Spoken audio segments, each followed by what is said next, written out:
pantalla, la clase de hoy va a versar sobre seguridad y salud en el trabajo. Y en concreto sobre un Real Decreto que es el 485/1997. ¿Vale? ¿De qué habla este Real Decreto? Pues habla de disposiciones mínimas, es decir, los mínimos que tiene que haber en cuanto a señalización de seguridad y salud en el trabajo. ¿Vale? Siempre tenemos que partir, porque esto es indudable, de una norma normalmente superior, porque un Real Decreto, por lo general, pues suele ser una norma reglamentaria, ¿vale? Entonces tenemos que ir hacia arriba, ¿vale? ¿Y cuál es la norma superior a la cual nos tenemos que atener siempre en materia de prevención de riesgos? A ver si alguno me lo dice antes de pasar a la siguiente diapositiva. Muy bien, por aquí. Como se suele conocer con las siglas de la LPRL, Ley de Prevención de Riesgos Laborales, ¿de acuerdo? Y como veis, que es la Ley 31/1995. ¿Sí? Bueno, pues en esa ley se establecen también como unas condiciones mínimas de cómo tiene que ser la prevención de riesgos. En desarrollo de esa ley se crearon, pues más o menos un poquito pues más tarde, se crearon una serie de reales decretos de desarrollo, ¿vale? Y específicos, es decir, cada uno de esos reales decretos hablaba de una cuestión concreta en materia de seguridad y salud en el trabajo, ¿vale? ¿Cuáles son? Pues el 485 que habla de señalización de seguridad y salud en el trabajo. El 486/1997 que habla de seguridad y salud ya dentro de los lugares de trabajo. Después, el 487 que habla de seguridad y salud en la manipulación de cargas que van a entrañar una serie de riesgos, principalmente lo que son riesgos dorsolumbares. Y ya por último, la 488, que habla de la seguridad y salud en el trabajo, sobre todo cuando se utilizan equipos en los que hay pantallas de visualización, es decir, ordenadores, básicamente. ¿Vale? ¿Sí? Bueno, pues esto sobre todo tenerlo muy presente porque si tenéis que estudiar diversas normativas es bastante fácil que se confundan entre ellas y es bastante fácil también que a la hora de preguntaros en un examen os pregunten precisamente de cuál es la norma que regula en concreto la manipulación de cargas que entraña riesgos dorsolumbares. Pues ya tenéis que saber que es la 487. Nosotros utilizamos a veces reglas mnemotécnicas y aquí, por ejemplo, la regla mnemotécnica es muy facilita porque es: pensad siempre en señalización en lugares de trabajo a la hora de manipular cargas y pantallas de visualización, ¿vale? Es decir, con ese orden, empezando con el 485 hacia adelante, pues ya sabéis con qué se corresponde cada una de las materias que regulan cada uno de esos reales decretos, ¿vale? Bueno, pues la que vamos a ver hoy, como hemos dicho, es la primera norma, el Real Decreto 485/1997. No sé si la habéis empezado a estudiar.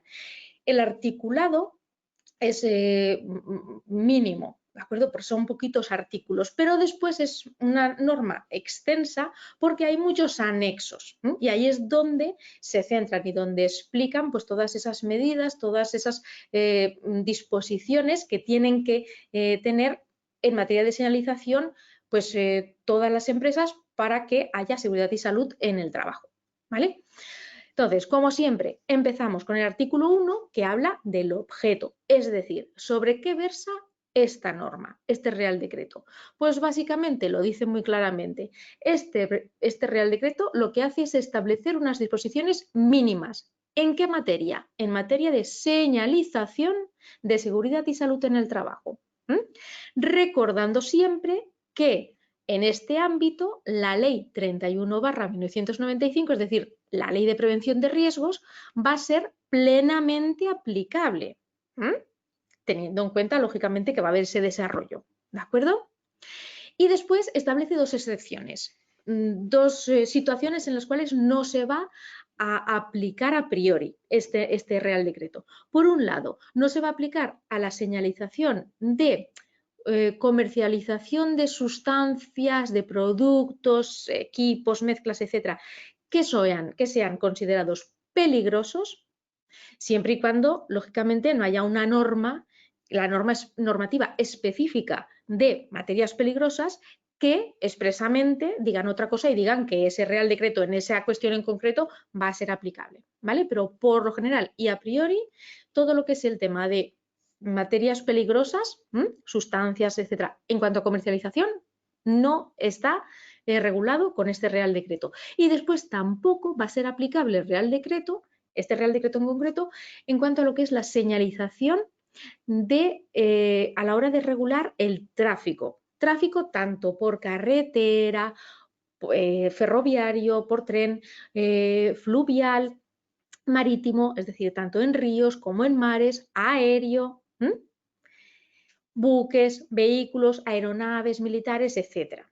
¿Vale? ¿Qué ocurre con el tráfico aéreo, por ejemplo? Que dicen, no, el tráfico aéreo en sí no va a estar regulado por este Real Decreto de señalización. Pero atención, porque el lugar de trabajo, ahí, el lugar de trabajo de un aeropuerto, ¿de acuerdo? Pues sí que tendrá unas determinadas señalizaciones, unas determinadas señales que sí que estarán reguladas, esas señales, a través de este Real Decreto, ¿vale? Pero lo que es el tráfico en sí, no, se deja aparte. Sí, bien, esto en cuanto a lo que es el objeto. Después, establece como un recordatorio, porque en la Ley de Prevención de Riesgos ya se dice, pero aquí pues indagan un poco más acerca de eso, ¿vale? Un recordatorio de que el empresario tiene una obligación. ¿Cuál es la obligación general?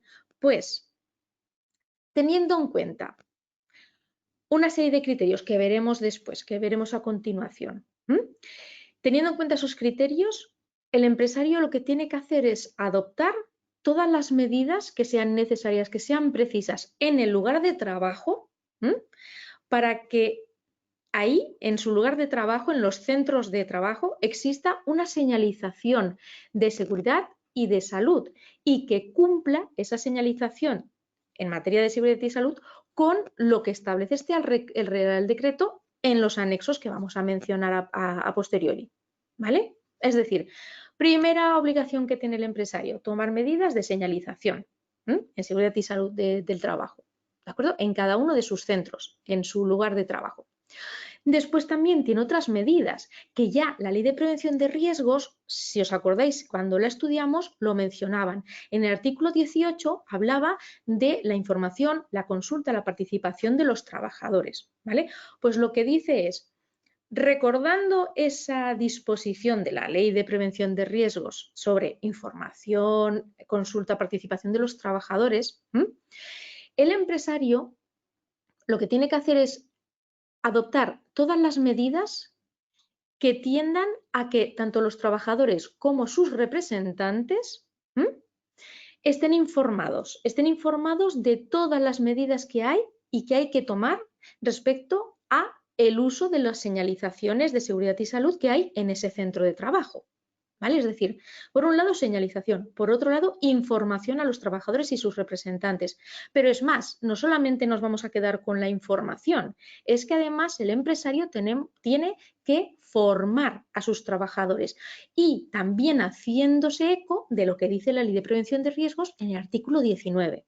¿Vale? Entonces lo que dice es, recordemos el artículo 19 y en función de ese recordatorio de lo que dice sobre la formación a los trabajadores, recordemos también que específicamente en materia de seguridad y salud en el trabajo en cuanto a señalización, el empresario tiene que proporcionar, tiene que facilitar a los trabajadores y a sus representantes la formación adecuada. Sobre todo, esa formación va a contenerse en instrucciones, instrucciones relativas a señalización, es decir, instrucciones que van a explicar cuál es el significado de esas señales, mensajes verbales, gestuales, etcétera, ¿vale? ¿Sí? Tiene que incidir sobre todo esa formación en esos puntos, en el significado de las señales y también en lo que son los comportamientos generales y específicos que debemos adoptar según lo que nos indique cada señal. ¿Vale? ¿Sí? Bueno, eso, las obligaciones que tiene el empresario: señalización, medidas para señalización, información y formación a los trabajadores.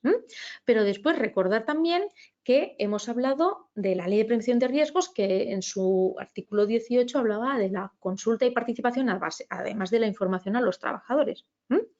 Pues lo que dice aquí es básicamente es que esa consulta, esa participación de los trabajadores en esta materia, en estas cuestiones referidas en el Real Decreto, que es el tema de seguridad y salud, específicamente en cuanto a señalización en el centro de trabajo, pues se tienen que realizar esas consultas y esa participación de los trabajadores teniendo en cuenta siempre ese artículo 18 de la Ley de Prevención de Riesgos.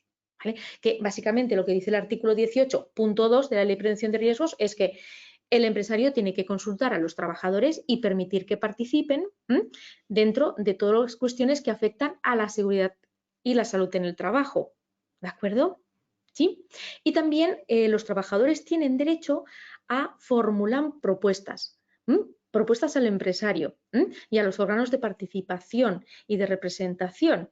Y esas propuestas tienen que ir dirigidas a mejorar los niveles de protección de seguridad y salud en la empresa. ¿Vale? Es decir, esa obligación que tiene el empresario, señalización por un lado, información, formación y también permitir que los trabajadores participen, que aporten pues, cómo mejorar en esa materia.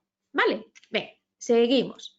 Hemos dicho que para tener en cuenta todo eso teníamos que previamente ver unos criterios para poder utilizar esa señalización.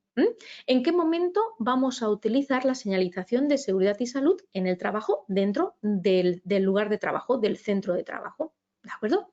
Pues bueno, aparte de que pueda haber otro tipo de normativas ya particulares para determinados puestos, para determinadas situaciones, etcétera. Independientemente de eso, se va a señalizar en cuanto a seguridad y salud en el trabajo siempre que primero analicemos los riesgos del puesto, del trabajo en sí. Después también analicemos cuáles son las situaciones de emergencia previsibles en ese centro de trabajo, en ese puesto en concreto, y también las medidas preventivas que se van a adoptar o que se han adoptado ya. En función de ese análisis, pues vemos que se pone de manifiesto que existe la necesidad de, primero, llamar la atención a los trabajadores en cuanto a la existencia de determinados riesgos, determinadas prohibiciones u obligaciones. Segundo, también vemos que existe la necesidad de alertar en una situación de emergencia que requiere instantáneamente una medida, es decir, medidas urgentes de protección y de evacuación. Después también esa necesidad de facilitar la identificación y la localización de determinados medios e instalaciones de protección, de evacuación, de emergencia, de primeros auxilios, donde se encuentra el botiquín, ¿vale? Y después también esa necesidad de orientar o de guiar en determinadas maniobras que se consideran peligrosas, ¿vale? Es decir, primero analizamos los riesgos, las situaciones de emergencia previsibles, las medidas preventivas adoptadas y en función de eso vemos que con ese análisis se pone de manifiesto que realmente tenemos una necesidad en esos 4 puntos. Llamar la atención sobre algo, alertar en situación de emergencia, facilitar la identificación y localización de determinadas cuestiones y orientar y guiar en maniobras peligrosas. ¿Vale? Entonces, en ese caso, en esas situaciones, va a ser necesaria la señalización de seguridad y salud en el trabajo. ¿Vale? Atención, muy importante, que eso ya la Ley de Prevención de Riesgos lo deja también claro. El hecho de que haya señalización, de que se señalicen determinadas situaciones, no significa que esa señalización pueda o vaya a sustituir otras medidas, medidas técnico-organizativas que tiene obligación el empresario en cuanto a protección colectiva. ¿Os acordáis que, según decíamos, la Ley de Prevención de Riesgos, muy importante? Lo primero es prevenir, lógicamente, pero si no es posible, porque siempre va a haber riesgos en los puestos de trabajo, pues entonces, fundamental, lo primero es proteger colectivamente, barreras arquitectónicas, etcétera, todo este tipo de cuestiones. Y después ya señalización y prevención y protección individual, ¿vale? Es decir, la señalización bajo ningún concepto sustituye esas medidas que requieren en cuanto a protección colectiva, ni tampoco va a sustituir esa obligación que tiene el empresario en cuanto a formación e información en materia de seguridad y salud en el trabajo. ¿Sí? Venga. No son sustitutivas, son complementarias, son un añadido más, ¿vale? Este Real Decreto está muy bien porque establece una serie de definiciones, ¿m? Y así pues tenemos un poquito más claro determinados conceptos. Por ejemplo, ¿qué se entiende por señalización de seguridad y salud en el trabajo? Pues es todo tipo de señalización que se refiera a un objeto, a una actividad, a una situación determinada, que esa señalización vaya a proporcionarnos una indicación o nos proporcione una obligación o una prohibición, ¿de acuerdo? Relativas en esa materia de seguridad y salud en el trabajo, ¿vale? Y que también pues, nos facilite una comunicación verbal o una señal gestual, una señal luminosa, acústica, ¿vale? Estas señales, señal en forma de panel, acústica, etcétera, son los medios a través de los cuales se señaliza esa necesidad de señalizar la seguridad y salud en el trabajo. ¿Cuáles son este tipo de señales? Pues nos encontramos las señales de prohibición. Fácil, porque es una señal que va a prohibir un comportamiento susceptible de provocar un riesgo, un peligro. La señal de advertencia, simplemente que nos advierte de que hay un riesgo o un peligro. La señal de obligación, la que nos obliga a un determinado comportamiento. La señal de salvamento o socorro, que lo que nos va a proporcionar son indicaciones en cuanto a las salidas de socorro, indicaciones en cuanto a primeros auxilios, dónde están los dispositivos de salvamento, ¿vale? Después también nos encontramos las señales indicativas, que es el cajón desastre, porque lo que dice la ley, o sea, el Real Decreto es toda aquella señal que proporciona información relativa a seguridad y salud en el trabajo que no esté contenida en las anteriores que acabamos de ver, ¿vale? Después también nos podemos encontrar señales con forma o en forma de panel. Pues es una señal que combina pues, una forma geométrica con colores, ¿de acuerdo? Y con un pictograma, ¿de acuerdo? Un símbolo. Un pictograma es un símbolo que hay ahí y que nos facilita una información, ¿de acuerdo? Y que tiene que ser visible a través de una buena iluminación y que esa iluminación sea intensa, ¿vale? Que tenga suficiente intensidad para que lo podamos ver, ¿de acuerdo? Después veremos, como en los anexos hablan de este tipo de señales, no os preocupéis porque las veremos. Veremos algún dibujo, alguna imagen. Después, señales adicionales. Pues es simplemente una señal que se va a utilizar junto a otra señal, en forma de panel normalmente, ¿vale? Y que va a facilitar informaciones complementarias. Después, también define lo que es el color de seguridad, que lo veremos también a continuación en uno de los anexos, porque es un color al que se le va a atribuir pues, un significado, una significación determinada en función o en relación con la seguridad y el salud del trabajo. Por ejemplo, si os digo rojo, ¿qué es lo que os viene a la cabeza? No, normalmente esto lo equiparamos un poco con las señales de tráfico, ¿vale? Entonces, cuando vemos algo rojo, puede haber una alerta, puede haber una prohibición, efectivamente, ¿vale? Pero bueno, no os preocupéis porque las veremos, ¿de acuerdo? Pero que sepáis también que vamos a jugar con los colores en materia de seguridad y salud. ¿Sí? Bueno, lo que hemos dicho antes de lo de los símbolos o pictogramas, pues también indica lo que es simplemente una imagen que va a describir una situación y que también obliga, por ejemplo, a un comportamiento determinado y que se utiliza sobre una señal o un dispositivo, ¿vale? ¿Sí? Normalmente es en forma de panel, ¿vale? en forma de panel o bien en una superficie luminosa. ¿De acuerdo? Esto lo más visible es el típico pictograma que hay de la escalera de socorro, ¿vale? Que veis a un señor bajando con unas escaleras y corriendo. Es un muñequito, ¿vale?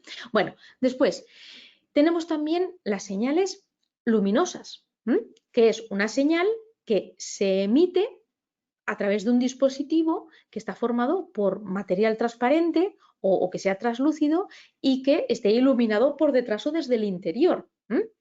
Así, pues parece que la superficie en sí está iluminada, es luminosa. Las señales acústicas, pues son unas señales que son sonoras, que están codificadas con una emisión de sonido, ¿vale? Y que se difunden y se emiten a través de un dispositivo, que sea un dispositivo apropiado, lógicamente. Y en este caso no hay intervención de voz humana. Puede haber intervención de voz humana o puede no haberla, ¿vale? Puede ser una sirena, simplemente, que es lo más típico, ¿vale? Después también tenemos la comunicación, en este caso ya verbal, que en este caso sí que ya es un mensaje verbal determinado, predeterminado. Y en este mensaje sí que se utiliza la voz humana, que puede ser una voz humana real o una voz sintética. ¿Vale? Stop, por ejemplo. ¿De acuerdo? Bueno, después también tenemos las señales gestuales, que son movimientos o disposiciones de los brazos y de las manos que tienen también esa forma codificada. Es decir, el hacer un determinado gesto con las manos significa algo. Y así de esta forma lo que conseguimos es guiar a las personas que estén realizando alguna maniobra que pues no puedan oír, no tengan a mano señalización y que con esas indicaciones pues se alejan un poquito del posible riesgo o peligro que pueda tener. ¿Vale? ¿Sí? Esto es en cuanto al articulado. Después hay una disposición adicional, una disposición final que dice que tiene que haber una elaboración de una guía técnica sobre señalización y de seguridad y salud en el trabajo. ¿Vale? Que esa guía técnica, precisamente, es una guía técnica que se ha publicado por parte del gobierno, que está publicada por el gobierno, ¿de acuerdo? Y que en Internet la encontráis segurísimo, ¿vale? Bueno, y aparte del articulado hemos dicho que tiene 7 anexos. ¿De qué hablan esos anexos? Pues en principio hablan de disposiciones mínimas de carácter general, ¿de acuerdo? Es decir, habla un poquito en términos generales de lo que es la señalización de seguridad y salud en el trabajo. Por otro lado, habla de los colores de seguridad. ¿Os acordáis que hemos dicho en función del color va a tener un significado? Después las señales en forma de panel. Después también habla de las señales luminosas y acústicas, de las comunicaciones verbales, de las señales gestuales y después, por último, habla de unas disposiciones mínimas relativas a una serie de señalizaciones muy concretas, ¿vale? Para cosas muy específicas. Disposiciones mínimas, ¿de acuerdo? Básicamente lo que dice es que, primero, la elección del tipo de señal, del número de señal y del emplazamiento, es decir, dónde lo vamos a poner, ¿de acuerdo? Tanto una señal o dispositivo de señalización o lo que sea, ¿vale? Para utilizar.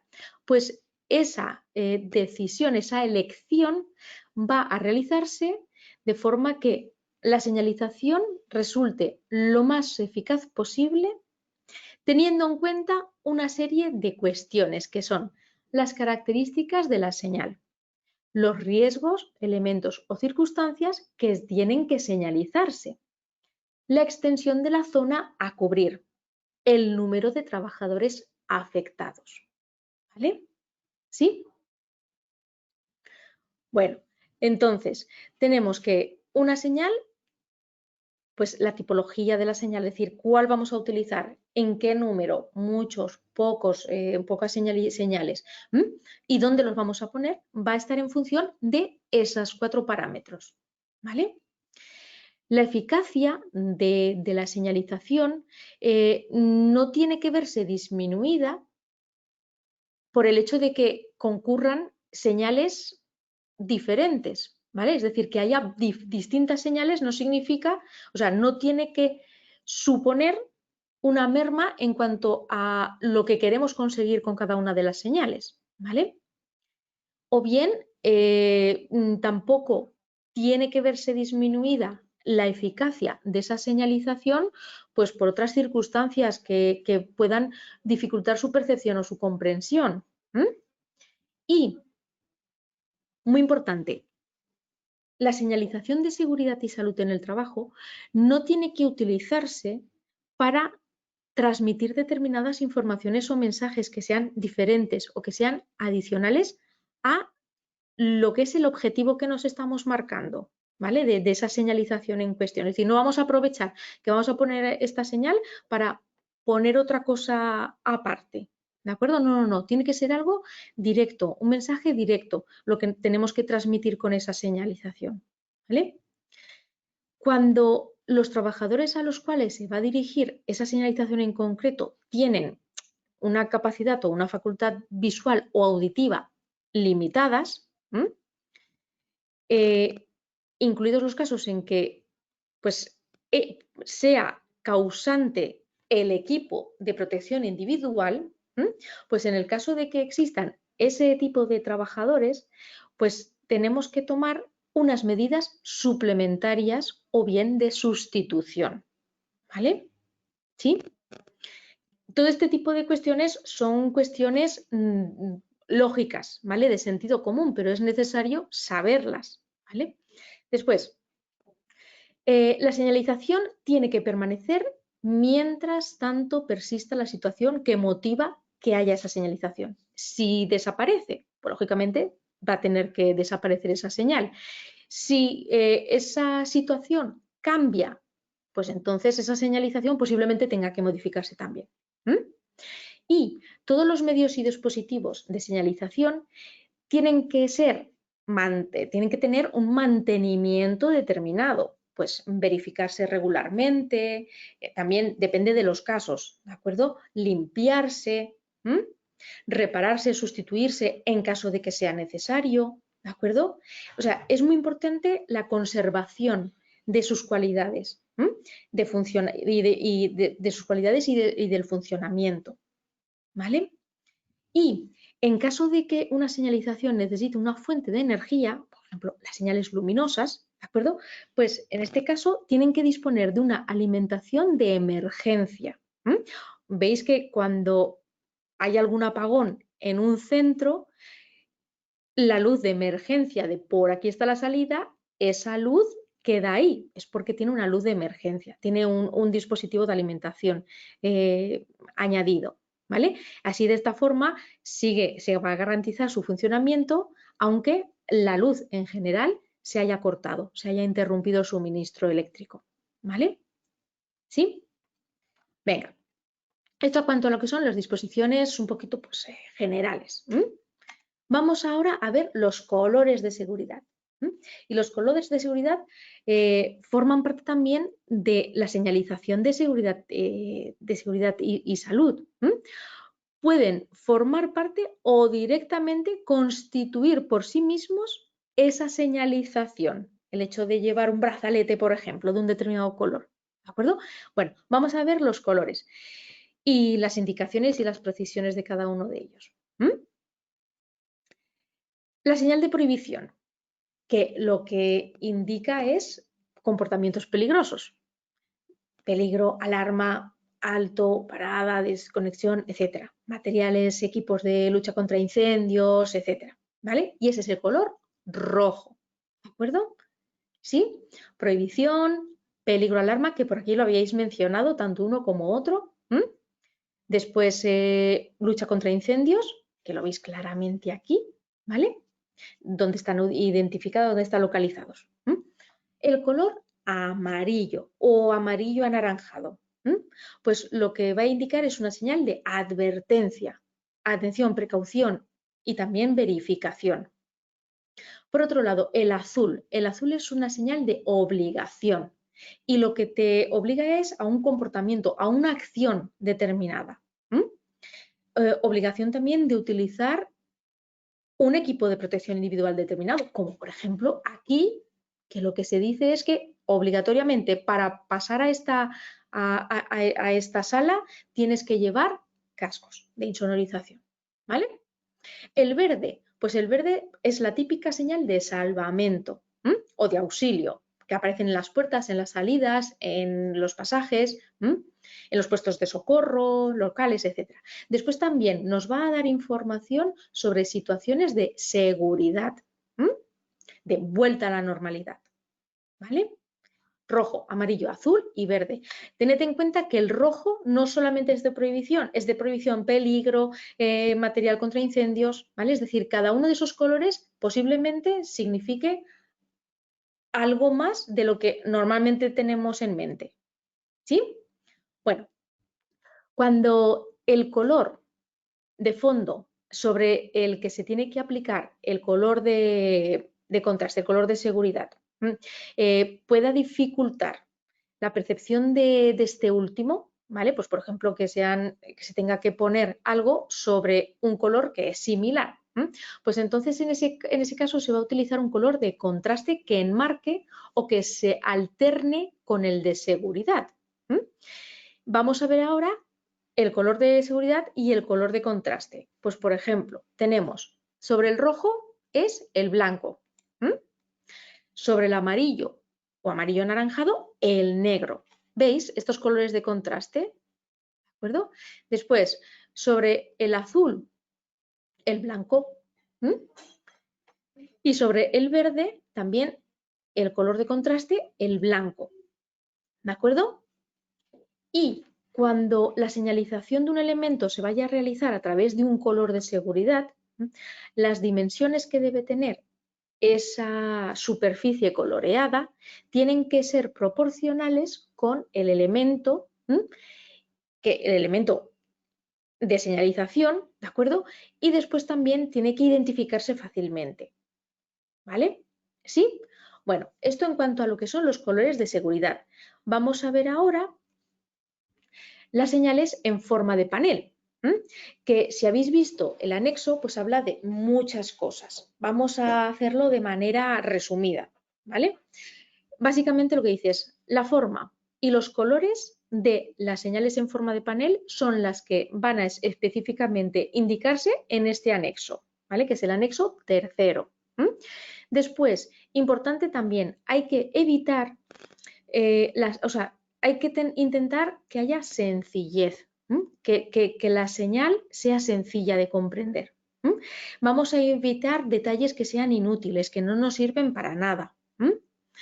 Y también dice que este tipo de señales, el Real Decreto establece unos estándares, ¿vale? Pero que cada uno las puede personalizar un poquito, pueden variar un poco con respecto a lo que establece el Real Decreto, pero muy importante porque el significado que quieren transmitir tiene que ser equivalente. No tiene que haber adaptaciones ni diferencias que lo que vayan a hacer es impedir que vayamos a percibir claramente ese significado, ¿vale? Es decir, nosotros te marcamos este dibujo, por ejemplo, tú puedes hacer un dibujo un poquito distinto, pero que sea comprensible, que no se modifique tanto que al final pues el mensaje que vayan a transmitir no lo entendamos, ¿vale? Que se perciba claramente cuál es el significado que nos quieren transmitir, ¿sí?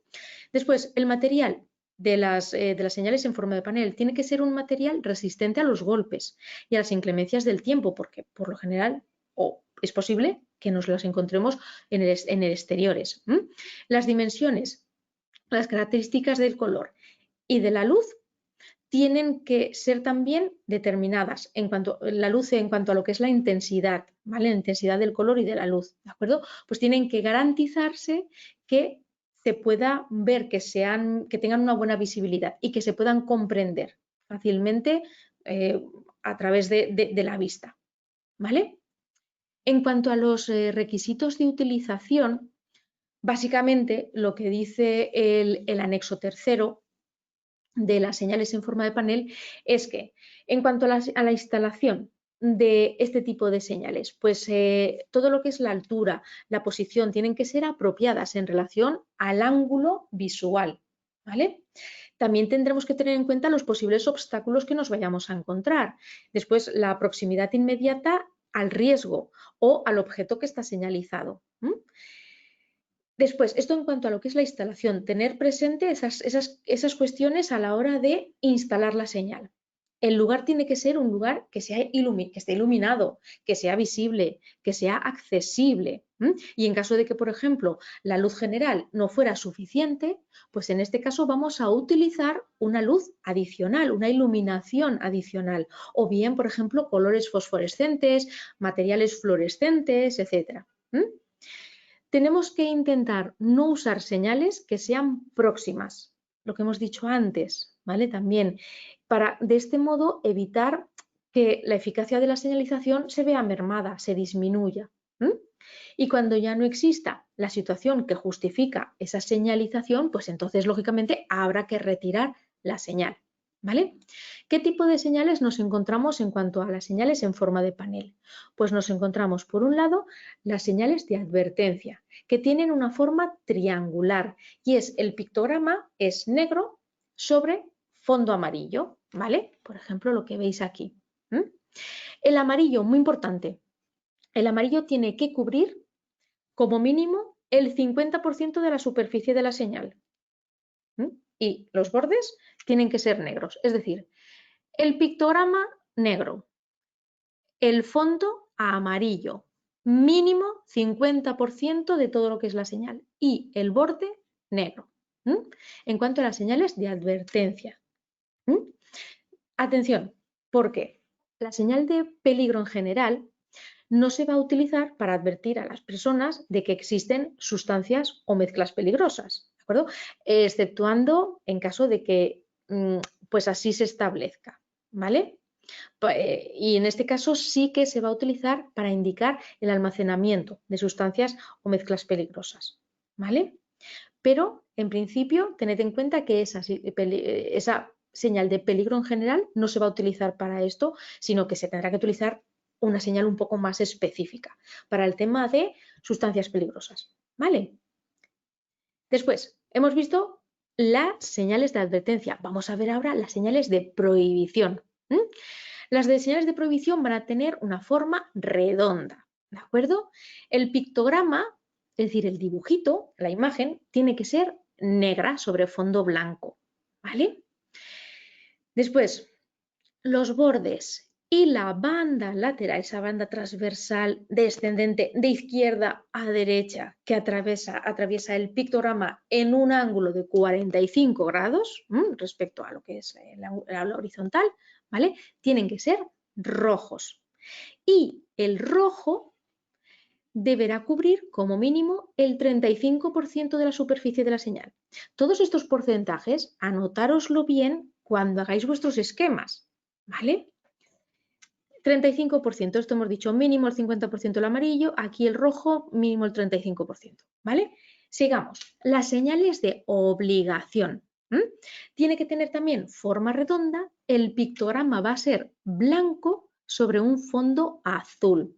Y el azul, de nuevo, como ocurría con la señal de advertencia, en el caso de señales de obligación, el fondo azul tiene que cubrir mínimo el 50% de la señal.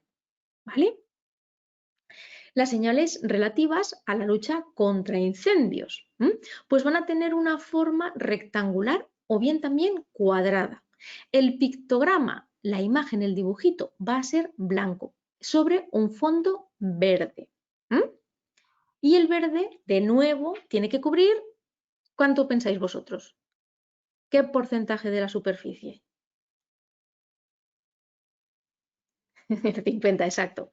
Exceptuando este que hemos dicho, que el rojo tiene que ser el 35, en las de advertencia, en las de obligación y en las de salvamento o socorro, tiene que ser el 50%. El de fondo,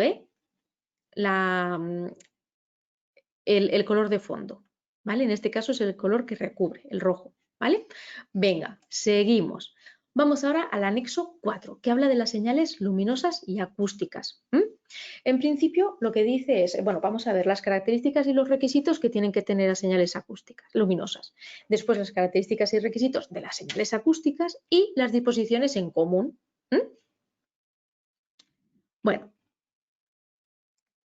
lo que dice básicamente es, la luz que emite una señal, tiene que provocar un contraste que sea luminoso y que sea suficiente, que sea apropiado respecto al entorno que hay, ¿vale? Y en función de las condiciones de uso, ¿de acuerdo? Y la intensidad también tiene que asegurarnos que lo vayamos a percibir. Eso sí, sin provocar deslumbramientos, ¿de acuerdo? Todo en su justa medida. Tanto ese contraste luminoso como esa intensidad de la luz. La superficie luminosa que vaya a emitir esa señal, pues tiene que tener un color uniforme. O tiene que llevar un pictograma sobre un fondo determinado. Aquí, por ejemplo, lo estáis viendo. Esto hemos visto que era una señal de emergencia, pero que a su vez tiene una señal, es también una señal luminosa, ¿vale? Que está en un panel y se iluminará. ¿De acuerdo? ¿Sí? Bueno, si un dispositivo puede emitir una señal tanto continua como intermitente, ¿vale? Pues la señal intermitente lo que puede hacer es utilizarse para indicar con respecto a la señal continua, pues ese mayor grado de peligro o mayor urgencia en la acción que requerimos, ¿vale? ¿Sí?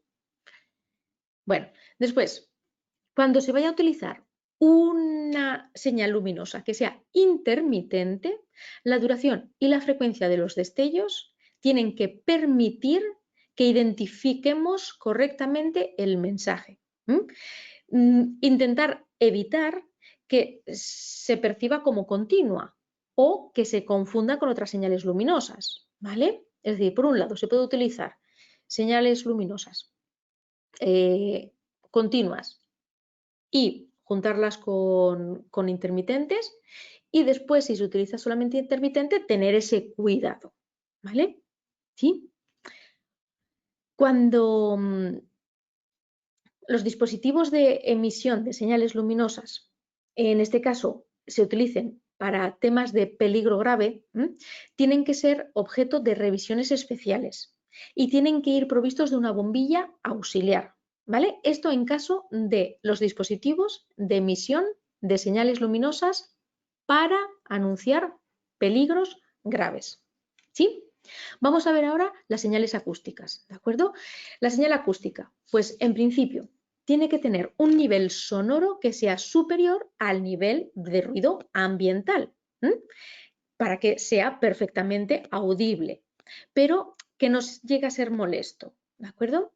Se tiene que utilizar una señal acústica, es decir, no se puede utilizar, no deberá utilizarse una señal acústica cuando el ruido ambiental sea muy intenso, lógico, ¿de acuerdo?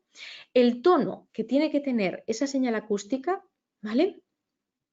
O bien cuando sean señales intermitentes, también la duración, el intervalo que haya de los diferentes impulsos, pues tiene que permitir que identifiquemos correctamente y que distingamos claramente frente a otras señales acústicas o a otros ruidos ambientales esa señal en concreto. Y no se van a utilizar dos señales acústicas simultáneamente, ¿vale? Si un dispositivo puede emitir señales acústicas con un tono o con una intensidad que sean variables o intermitentes, o bien con un tono o intensidad continuos, en este caso se van a utilizar las variables intermitentes para indicar, en contraste con las continuas, ese mayor grado de peligro o esa mayor urgencia de la acción requerida, ¿vale? Que es lo mismo que ocurre con las señales luminosas. ¿Habéis visto? El continuo, bien, y después el intermitente para que nosotros percibamos que el peligro acecha más, ¿vale? O hay más peligro o es más urgente hacer una acción determinada, ¿sí? Y el sonido de una señal de evacuación, en este caso estamos hablando de señal de evacuación, siempre tiene que ser continuo, ¿vale? No puede ser intermitente. ¿Cuáles son las disposiciones comunes de ambos tipos de señales? Pues básicamente que una señal acústica o una señal luminosa, cuando se vaya a poner en marcha, tiene que indicar esa necesidad de que se tenga que realizar una determinada acción y va a persistir mientras persista la necesidad. ¿De acuerdo? Cuando finalice la emisión de esa señal luminosa o esa señal acústica, inmediatamente se van a tener que adoptar medidas que permitan volver a utilizarlas en caso de que sea necesario. Y después, el hecho de que, pues, para que funcionen bien y que sean eficaces este tipo de señales, pues lo que se tiene que hacer es previamente, antes de que entren en servicio, se tienen que comprobar, realizar esas comprobaciones, esas mediciones, bueno, pues esas revisiones, ¿de acuerdo? Y después también se van a realizar pruebas periódicas que sean necesarias.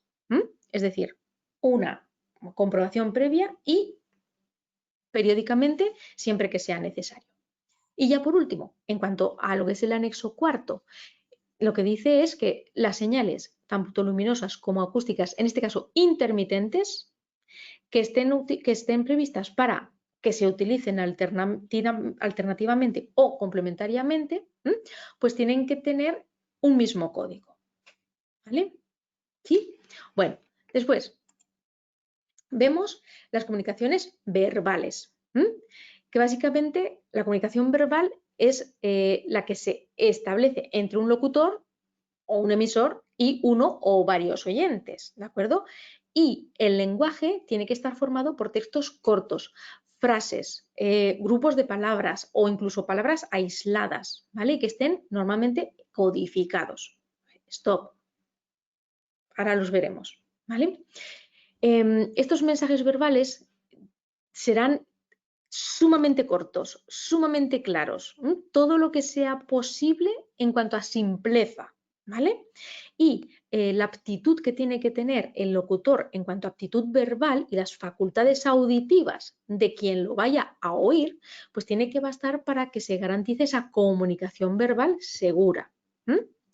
Y esa comunicación verbal además tiene que ser directa.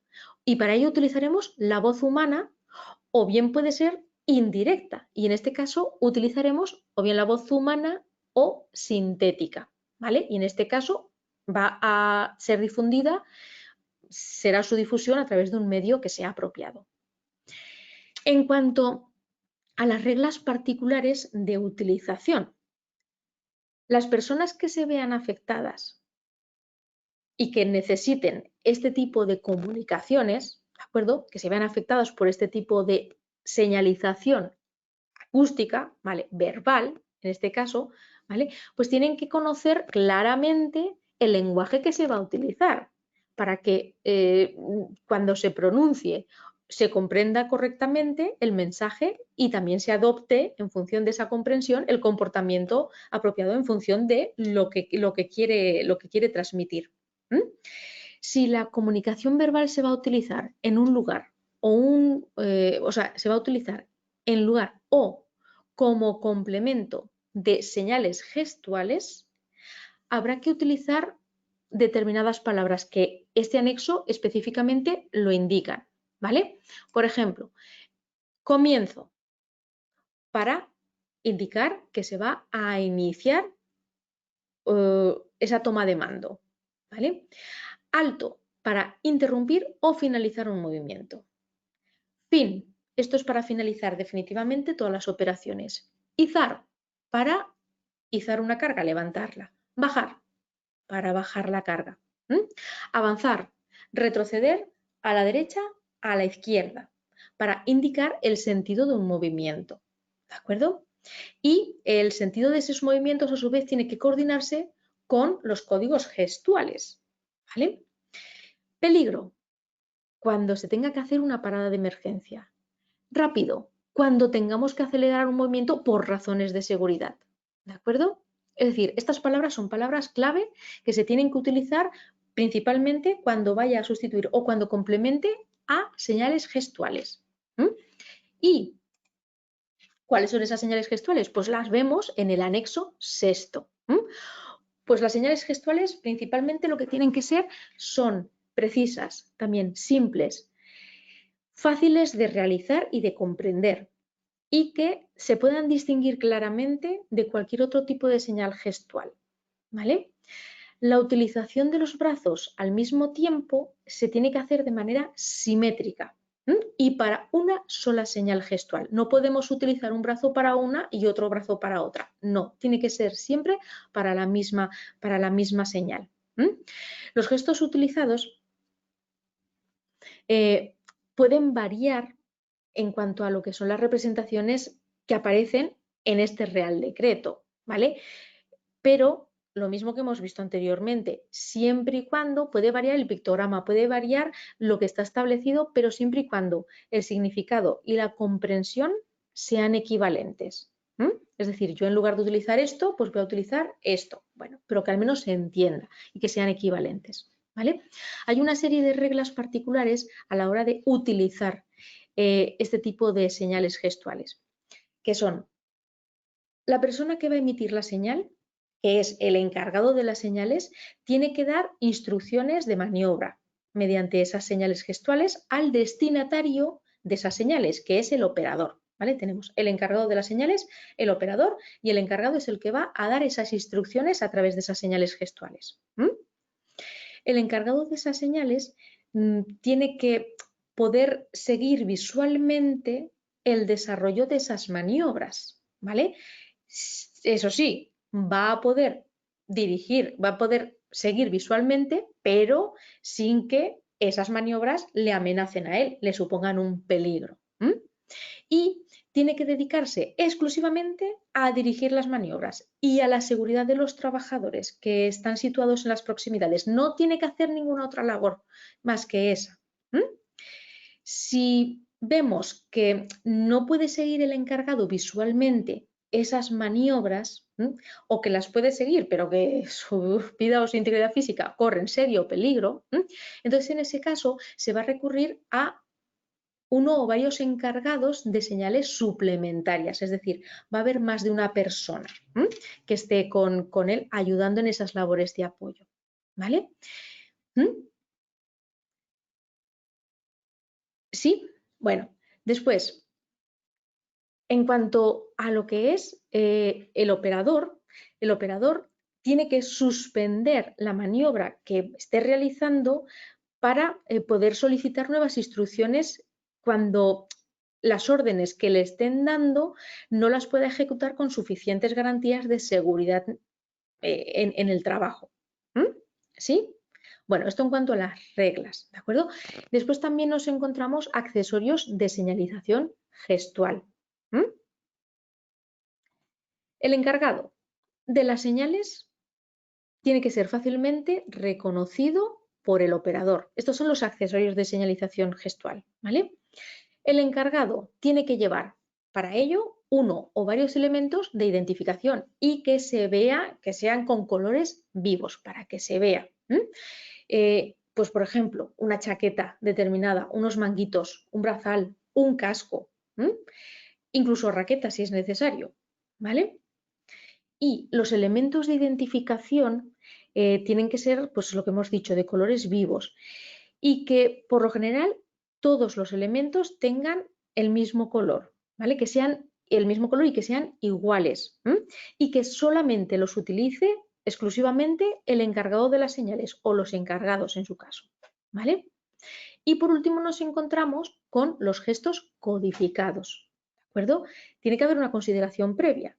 Es todo el conjunto de gestos codificados que se van a incluir no tienen que impedir que se puedan emplear otros códigos, ¿de acuerdo? Otros códigos que estarán determinados por cada sector de actividad, ¿vale? Y que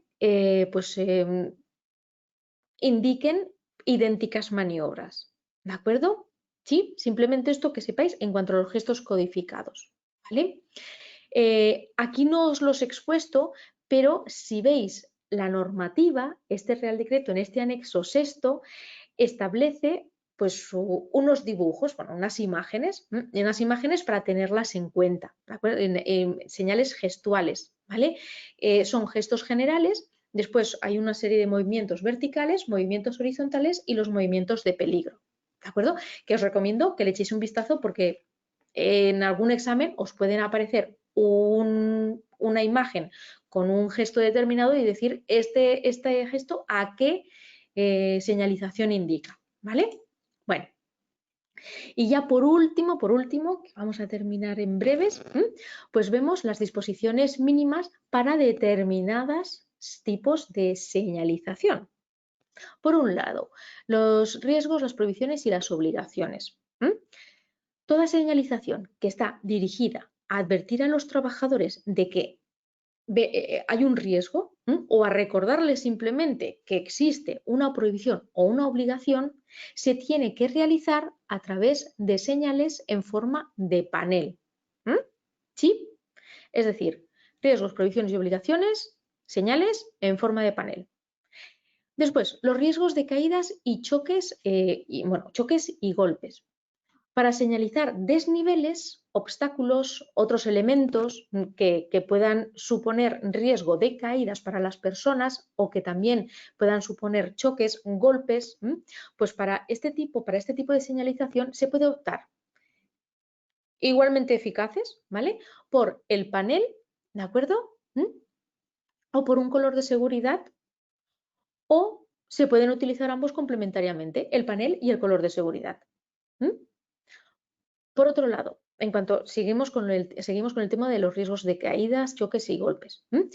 Delimitar las zonas de los locales de trabajo en las que el trabajador pues tenga acceso, en las que pues esas zonas presenten un riesgo de caída de personas, de objetos, de choques, golpes, etcétera, pues se tiene que realizar a través de un color de seguridad.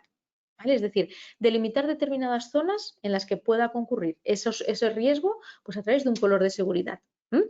Y la señalización por color a la que nos estamos refiriendo es esta que veis en la pantalla.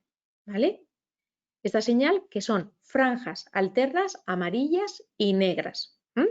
Y tienen que tener una inclinación de 45 grados, ¿de acuerdo? De ángulo y tener unas dimensiones similares.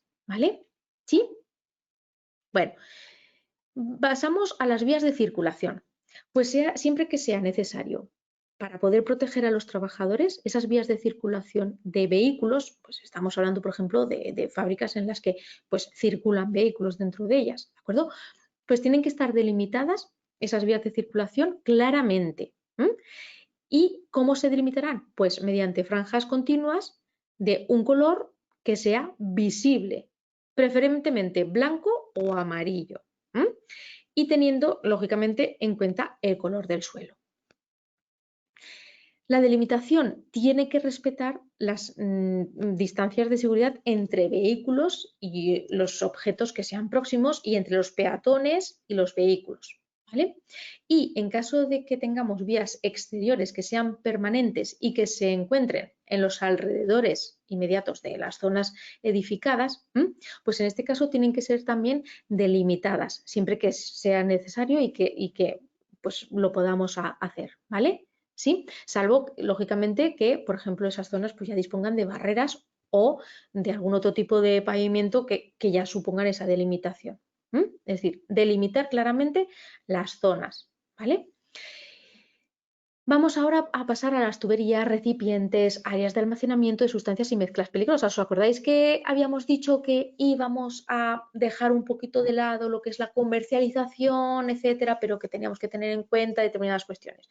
¿Vale? Bueno, pues todos los recipientes, las tuberías que sean visibles y que contengan o puedan contener algún producto que sea de aplicación en los que sea de aplicación esa normativa sobre comercialización de sustancias o mezclas peligrosas, tienen que tener una etiqueta según lo dispuesto por la normativa específica de sustancias peligrosas, comercialización de sustancias peligrosas. ¿Vale? Es decir, será esa normativa específica la que marque el etiquetado.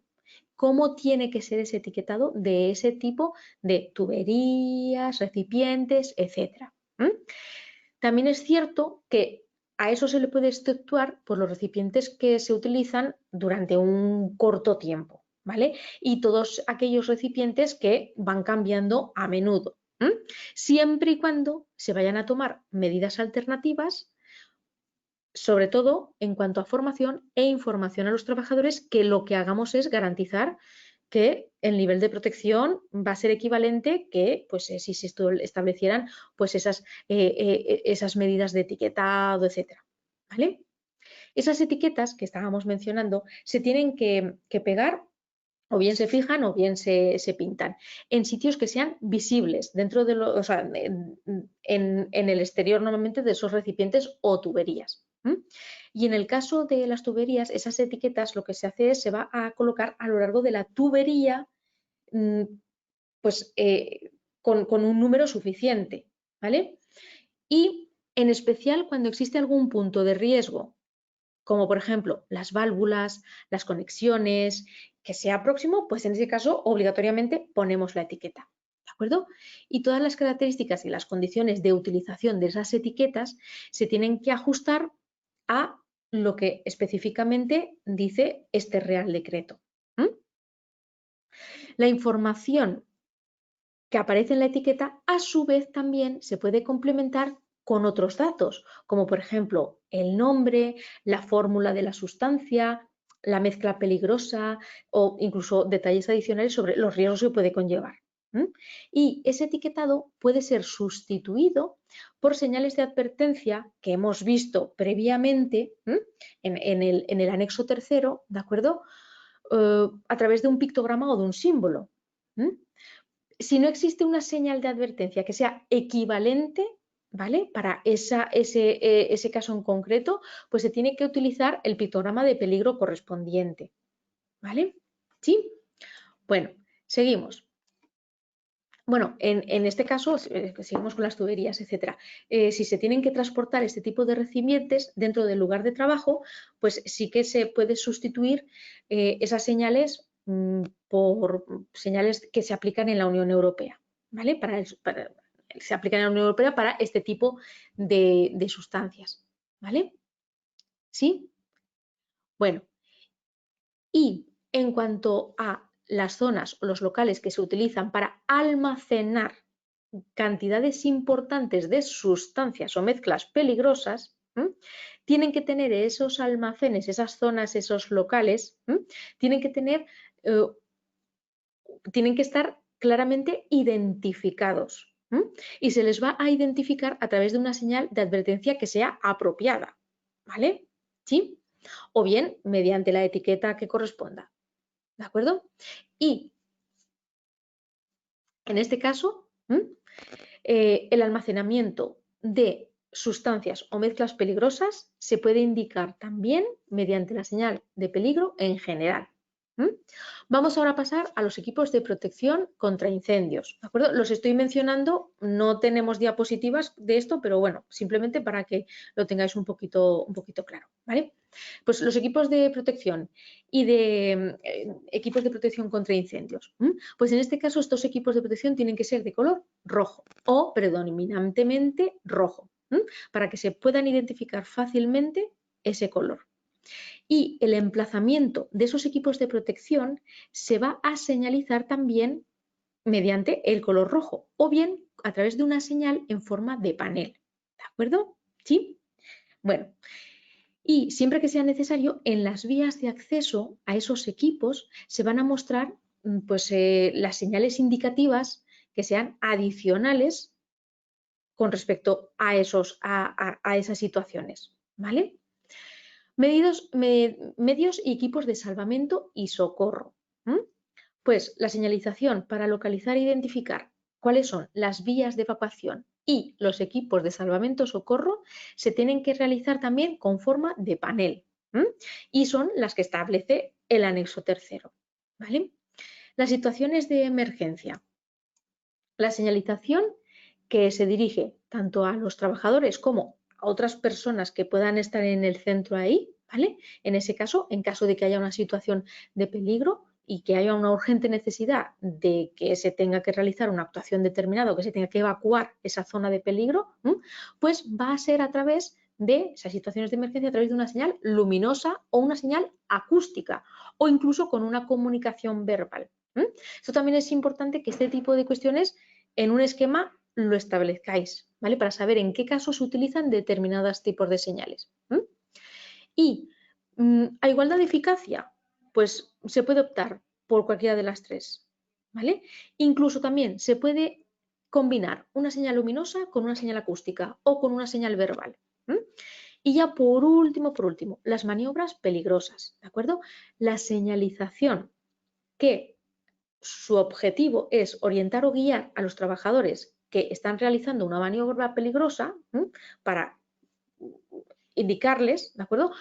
Pues, y que lógicamente esa maniobra sea peligrosa y suponga un riesgo para ellos o para los terceros, ¿de acuerdo? Pues ese tipo de señalización se va a realizar a través de señales gestuales o comunicaciones verbales, que es lo que hemos mencionado previamente. Y lo mismo, a igualdad de eficacia, tanto de optar por cualquiera de ellas o emplearse de manera combinada. ¿Sí? Bueno, y con esto ya hemos finalizado, hemos dado por finalizado el estudio o el repaso de este Real Decreto 485/1997, que habla de la señalización en materia de seguridad y salud en los centros de trabajo. ¿Sí?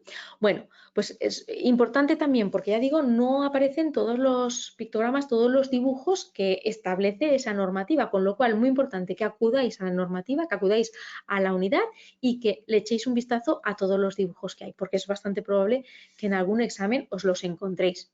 ¿Sí? Bueno, muchas gracias a todos por vuestra asistencia, ¿de acuerdo? Y ya sabéis, cualquier duda que os haya surgido de este tema, lógicamente podéis consultarla con los profesores, con nosotros. Venga, un saludo, hasta luego.